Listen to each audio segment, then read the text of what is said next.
Hello, everyone. My name is Stephanie. Welcome to my page. Um, I'm here today to talk about the twin flame revolution. I really don't like that word twin flame, but it has its purpose. But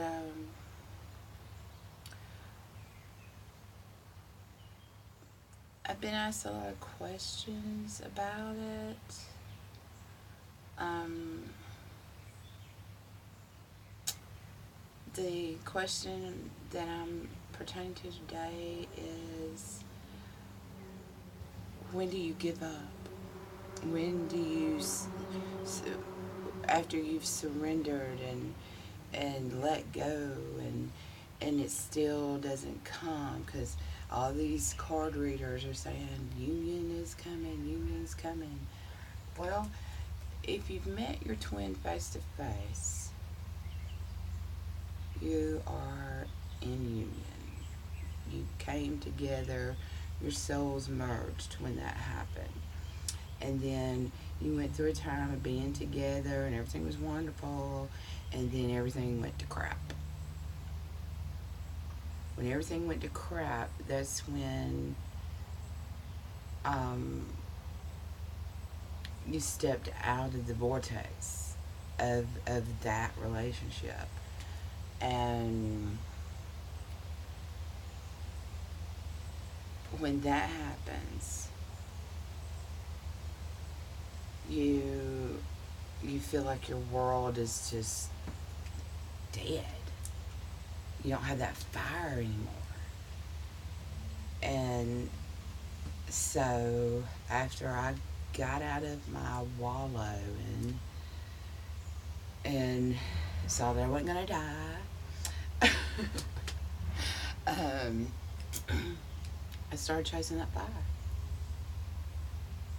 And when you start chasing the fire, how to get it, and you finally get it back, you realize you've had it in you this whole time. And the twin is a mirror of you. Oh, believe me. And when you realize that they are a true mirror, this is you, this is them, everything coincides. It's like a parallel universe in a way in this time. And I can see why the dudes don't like it, because it's like you can just say something to them and not really mean anything about it, and it triggers something in them emotionally. Dudes aren't good with their emotions. I wasn't good with my emotions. I was kind of like a dude with emotions. So I had to learn my emotions and how to not be so emotional.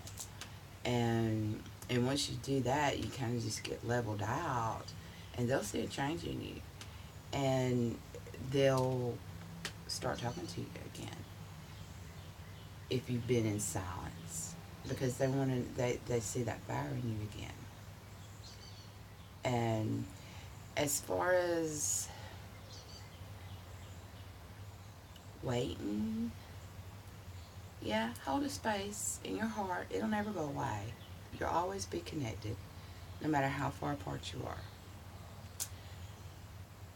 But if you can hold that space and it not hurt anymore, you can use it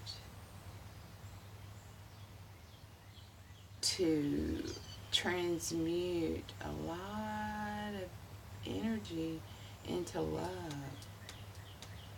And when you start doing that, you kind of find your mission. And once you find your mission and you start going towards that instead of worried about, oh, well, what's he doing over here? He's got a girlfriend. Oh, are they going to get married? Oh, no. All the stuff you think about, you're creating over there for him. So just create love. And don't worry about what they're doing. Even if they are with somebody. That's none of your business. What you're doing is none of their business. When you come together, that's y'all's business. Um, and you have an agreement. You have an agreement. And when you can remember the agreement and you remember your role in this agreement, things get a lot easier. And the cards start to make sense. Just focus on you. Don't focus on them. Focus on you and raising your vibration to where you can stay in that high vibration. Because once you do that, then you'll get into divine timing. And when you're ready to receive, you'll attract that twin back again. Because you attracted it one time. If you can do it one time, you can do it again. You just have to remember where you were in your head at the time, what you were doing at the time, what brought you together. Relive that story. That's it. Write it down. Um, Make a video about it. Make a movie about it. You know, I mean, it's great stuff when you really see that you're supposed to use it not just for love, because it's not a love relationship. We've been programmed to think love is something you'll never attain because of the conditions that have been put on it so much. And if somebody doesn't act the way you expect them to act, you know, throw expectations out the window, because the universe will give you some things you ain't never thought you have. And once you're ready to receive them as they come to you, you'll get codes, you'll get clues, you'll you know, something sticks out in your brain. Research it, Google it. That's what I do. You wake up from a dream and it's like, what was that? You know, whatever it was. If you were dreaming you were being chased by a shark, look up shark and see what the spiritual meaning is of a shark. And that'll tell you why that shark was chasing you in your dream. You know?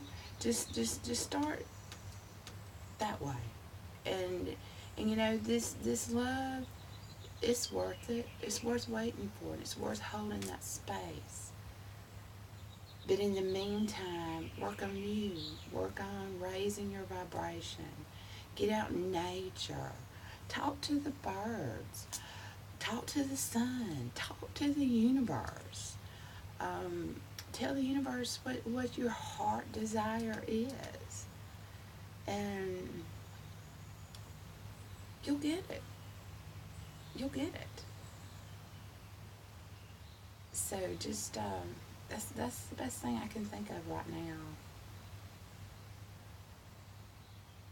And, you know, temperance. I had to learn temperance. I didn't understand the temperance card, but I knew it was balancing water with fire. Fire is your desire. Water is your love.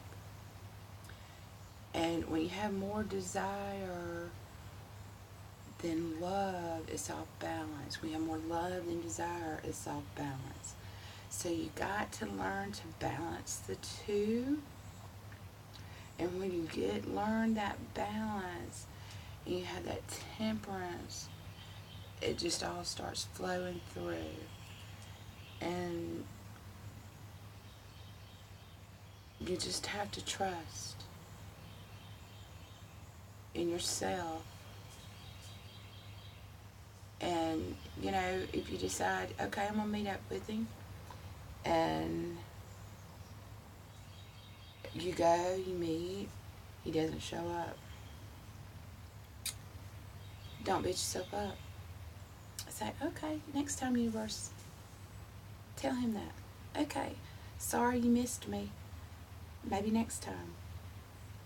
You know, keep a good attitude. Because, believe me, he's already beaten himself up for not being able to get there. Believe me. Because you would beat yourself up if you weren't able to make it. Just remember, feelings about things are usually the same. So when you start to realize, when you love yourself as much as you love your twin, it will be felt by them. And they will naturally be attracted back to you. I hope this helps. I love you all. You're wonderful. Keep your vibes high.